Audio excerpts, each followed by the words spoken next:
2 Samuel 21ஆம் அதிகாரம். சவுலின் வழிமரபினர் கொலை செய்யப்படல்.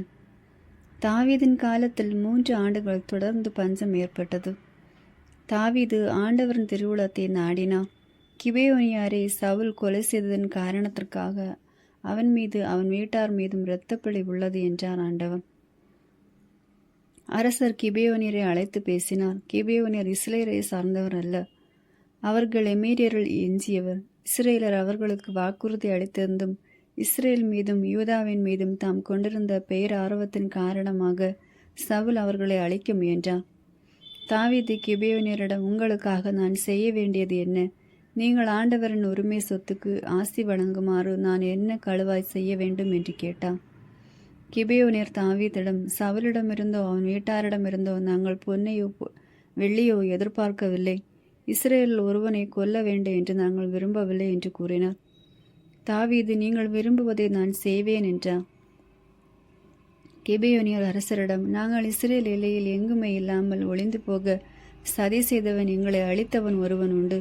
அவன் புதல்வருள் 7 பேர் எங்களிடம் ஒப்புவிக்கப்படட்டும்.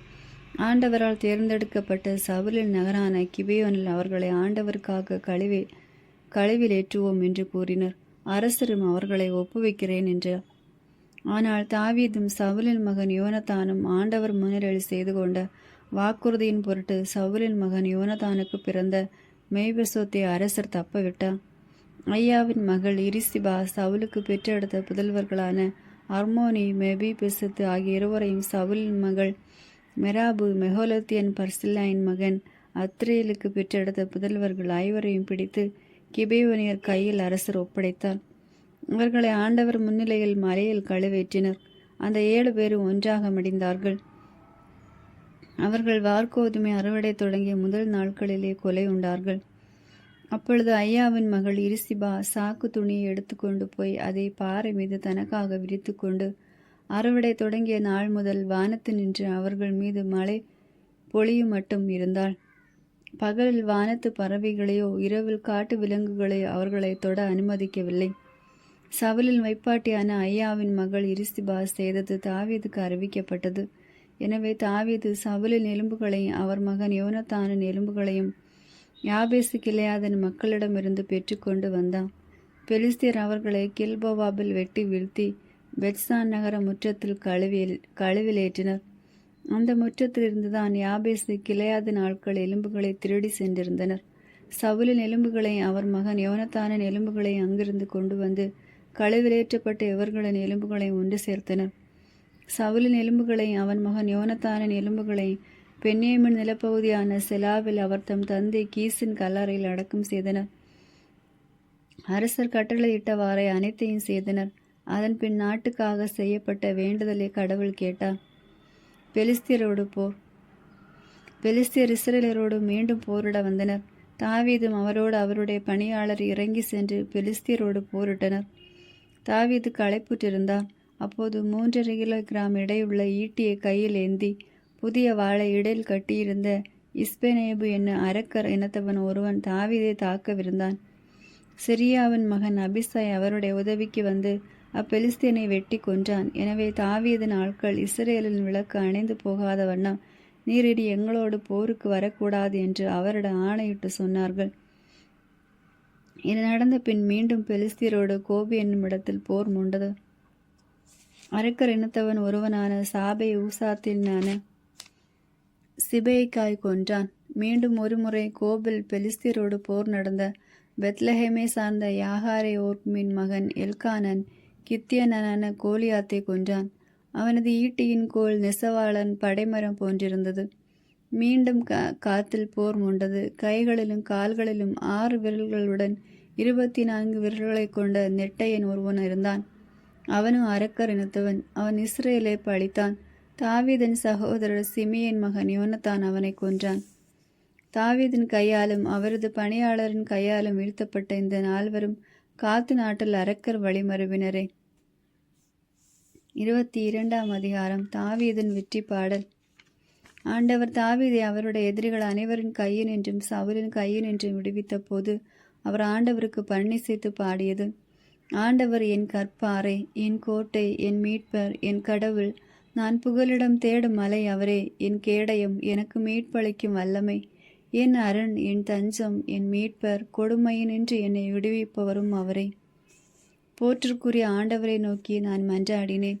என் எதிரிகளிடமிருந்து நான் மீட்கப்பட்டேன். ஏனெனில் சாவின் அலைகள் என்னை சூழ்ந்து கொண்டன, அழிவின் சுழல்கள் என்னை மூழ்கடித்தன, பாதாள கயர்கள் என்னை சுற்றி இருக்கின, சாவின் கண்ணிகள் என்னை சிக்க வைத்தன. என் நெருக்கடி வேளையில் நான் ஆண்டவரிடம் மன்றாடினேன், என் கடவுளை நோக்கி கதறினேன். தமது கோவில் நின்று அவர் என் குரலை கேட்டார். என் கதறல் அவர் செவிகளுக்கு எட்டியது. அப்பொழுது மண்ணுலகம் அசைந்து அதிர்ந்தது, வானத்தின் கீழ்த்தளங்கள் நடுங்கி கிடுகிடுத்தன. அவர் தம் கடு சினத்தால் அவை நடுநடுங்கின. அவரது நாசியினின்று புகை கிளம்பிற்று, அவரது வாயினின்று எரித்தளிக்கும் தீ மூண்டது. அவரிடமிருந்து நெருப்பு கனல் வெளிப்பட்டது. வானை தாழ்த்தி அவர் கீழிறங்கினார். கார்முகில் அவரது காலடியில் இருந்தது. கெருபு மீது அவர் ஏறி பறந்து வந்தார். காற்றை இறக்கைகளாக கொண்டு விரைந்து வந்தார். காரிருளை அவர் மூடுதரை ஆக்கி கொண்டார். நீர் கொண்ட முகிலை கூடாரமாக்கி கொண்டார். அவர் தம் திருமுன்னின் பேரொளியினின்று நெருப்பு கனல் தெரித்தது. ஆண்டவர் வானங்களில் இடி என முழங்கினார். உன்னதர் தம் குரலை அதிர செய்தார். தம் அம்புகளை ஏது அவர் அவர்களை சிதறடித்தார். மின்னல்களால் அவர்களை கலங்கடித்தார். ஆண்டவரின் கடிந்துரையாலும் அவரது மூச்சு காற்றின் வலிமையாலும் கடலின் அடிப்பரப்பு தென்பட்டது. நில உலகின் அடித்தளம் காணப்பட்டது. உயரத்தினின்று அவர் என்னை எட்டி பிடித்து கொண்டார்.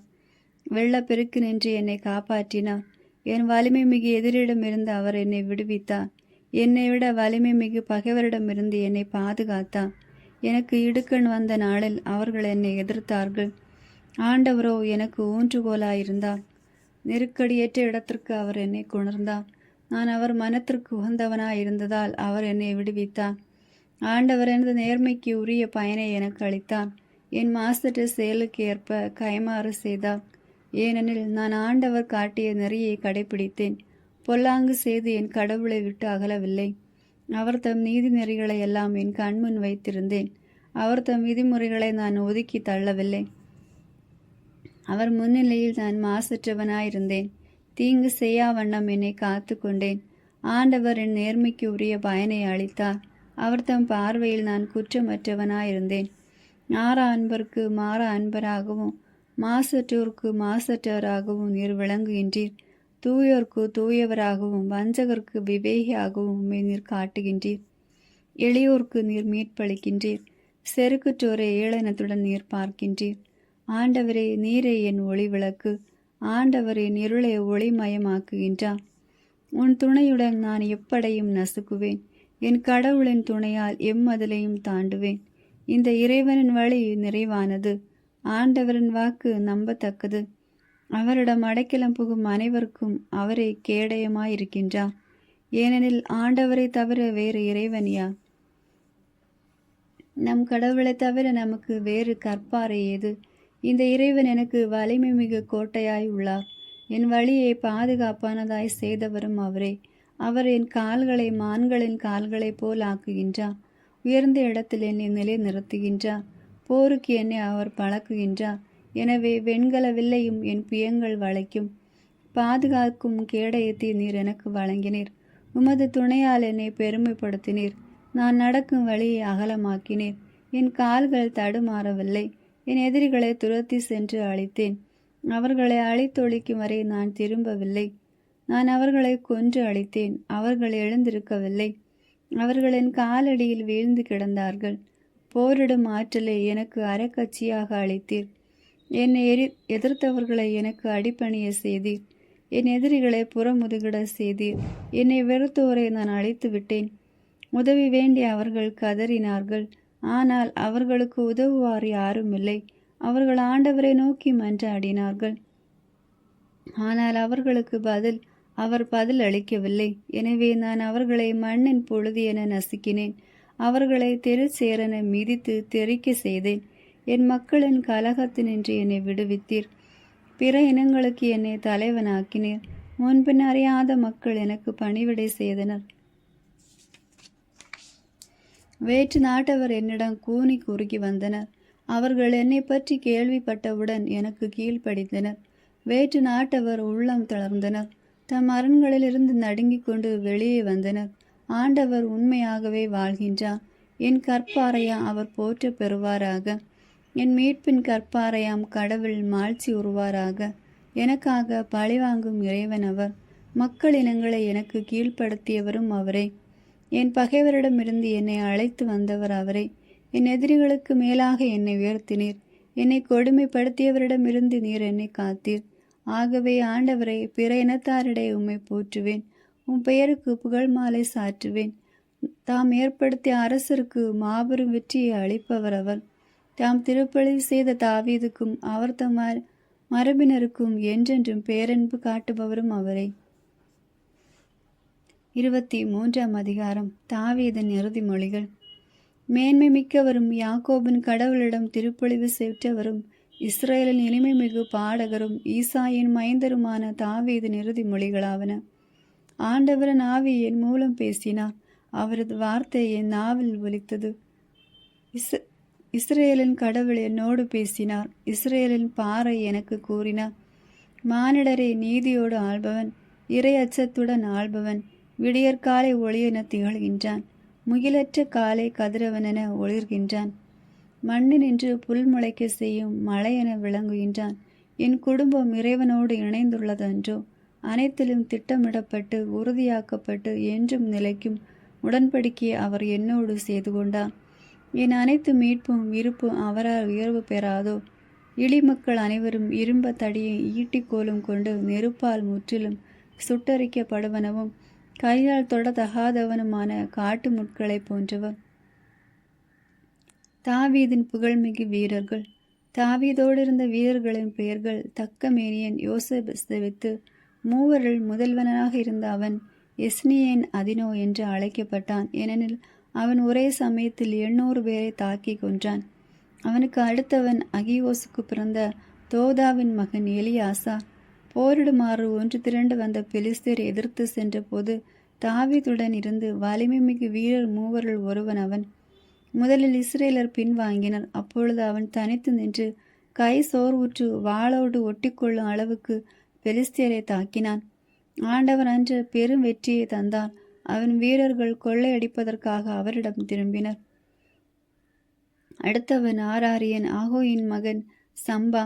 பயிர் நிறைந்த வயல் ஒன்றில் பெலிஸ்தியர் கூட்டமாக திரள மக்கள் புறமுதுகு காட்டி அவர்கள் முன் ஓடினார்கள். அப்போது அவன் வயல் நடுவே நின்று அதை பாதுகாத்தான். பெலிஸ்தியரை வெட்டி வீழ்த்தினான். ஆண்டவர் மாபெரும் வெற்றியை தந்தார். 30 படைத்தலைவர்கள் 3 அறுவடை காலத்தில் தாவீது தங்கியிருந்த அதுல்லாம் குகைக்கு வந்தனர். அரக்கர்களின் கணவாயில் பெலிஸ்தியர் கூட்டம் பாளையம் இறங்கியிருந்தது. அப்போது தாவீது பாதுகாப்பான கோட்டைக்குள் இருந்தார். பெலிஸ்தியர் பெத்லெஹேமில் இருந்தார். தாவீது ஏக்கத்துடன், பெத்லெஹேம் வாயிலருகே உள்ள கிணற்றிலிருந்து எனக்கு குடிக்க தருபவன் யார் என்று கேட்டார். 3 வலிமை மிகு வீரரும் பெலிஸ்தியரின் அணிகளுக்குள் புகுந்து சென்று பெத்லெஹேம் வாயிலருகே உள்ள கிணற்றிலிருந்து நீர் மொண்டு அதை தாவீதிடம் எடுத்து வந்தனர். தாவீதோ அதை குடிக்க விரும்பாமல் ஆண்டவருக்காக வெளியே ஊற்றினார். தங்கள் உயிரை பணைய வைத்து சென்றவர்களின் இரத்தம் அன்றோ இது? ஆண்டவரே, இதை நான் எவ்வாறு குடிக்க முடியும் என்று சொல்லி அவர் அதை குடிக்க விரும்பவில்லை. 3 வீரரும் ஆற்றிய செயல்கள் இவையே. யோபாவின் சகோதரன் செரியாவின் மகன் அபிசாய் 30 பேருக்கு தலைவனாக இருந்தான். அவன் 300 பேருக்கு எதிராக தன் ஈட்டியை கழற்றி அவர்களை கொன்றான். 3 இணையாக அவன் பெயர் பெற்றவன். 30 அவன் அல்லவோ அதிக புகழ் பெற்றிருந்தான். அவர்களின் தலைவனும் அவனே. ஆயினும் முன்னைய 3 அவன் சமமாக இல்லை. கப்சவேலை சார்ந்த யோவாதாவின் மகன் பெனாயா பல வீர செயல்கள் புரிந்தவன். சிங்கம் போன்ற 2 மோவாபிய வீரரை கொன்றவன். பனி பெய்து கொண்டிருந்த ஒரு நாள் குகைக்குள் அவன் சென்று ஒரு சிங்கத்தை கொன்றான். உருவில் பெரிய ஒரு எகிப்தியனை அவன் கொன்று போட்டான். ஈட்டியை கையில் கொண்டிருந்த அந்த எகிப்தியனிடம் இவன் ஒரு கோலோடு சென்று ஈட்டியை அவன் கையிலிருந்து பிடுங்கினான். பின் அவன் ஈட்டியை கொண்டே அவனை கொன்றான். யோவாதாவின் மகன் பெனாயா இவற்றை செய்து முதல் 3 இணையாக பெயர் பெற்று திகழ்ந்தான். 30 பேரில் அவனும் புகழ் பெற்றிருந்தான். ஆனால் முதல் 3 அவன் சமமாக இல்லை. ஆயினும் அவனை தாவீது தன் மேய்க்காப்பாளனாக ஏற்படுத்தினார். யோவாபின் சகோதரன் அசாவேல் 30 பேரில் ஒருவன்.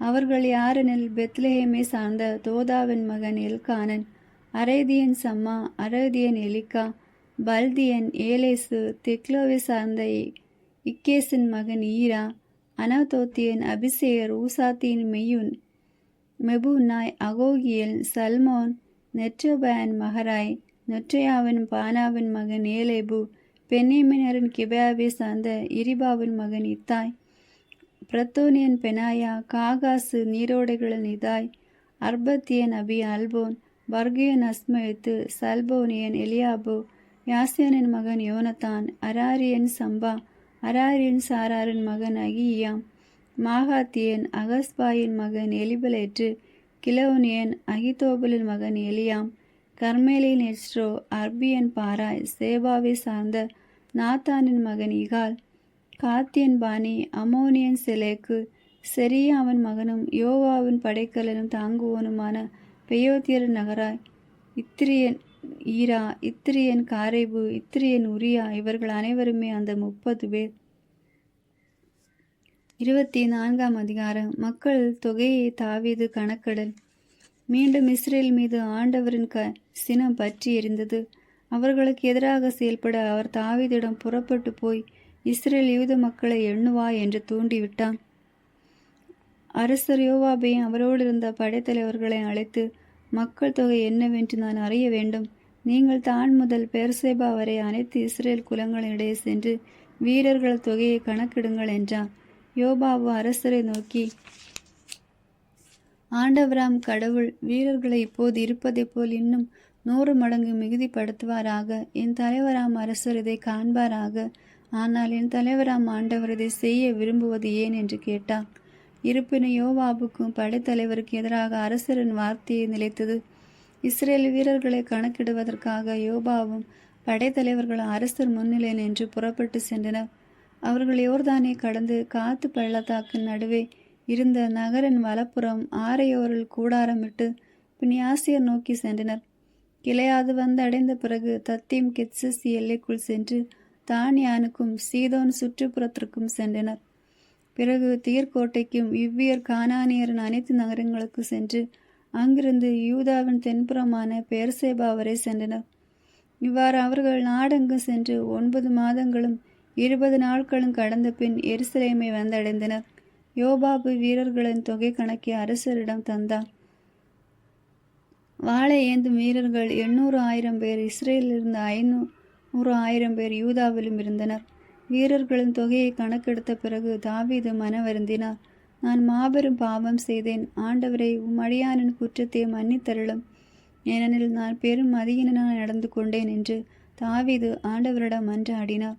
தாவீது காலையில் எழுந்தார். தாவீதின் திருக்காட்சியாளராகிய இறைவாக்கினர் காதற்கு ஆண்டவரின் வாக்கு அருளப்பட்டது. நீ சென்று இவ்வாறு ஆண்டவர் கூறுவதாக தாவீதிடம் சொல். நான் உன்மீது 3 தண்டனைகளை குறிப்பிடுகிறேன். இது ஒன்றை தேர்ந்தெடு, அதன்படி நான் செய்வேன். காது தாவீதிடம் வந்து அவரிடம் பேசி வெளிப்படுத்தியது. உனது நாட்டில் 7 ஆண்டுகள் பஞ்சம் வரட்டுமா? உன் எதிரிகள் உன்னை பின்தொடர 3 மாதங்கள் நீ தப்பியோட வேண்டுமா? அல்லது உன் நாட்டில் 3 நாட்கள் கொள்ளை நோய் ஏற்படலாமா? என்னை அனுப்பியவருக்கு நான் என்ன மறுமொழி சொல்ல வேண்டும் என்று சிந்தித்து முடிவு செய்.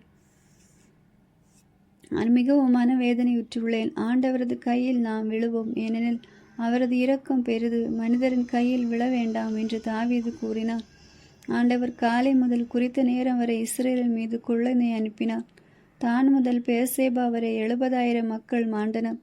வானதூதர் எருசலேமை அழிப்பதற்காக அதன் மீது தம் கையை ஓங்கினார்.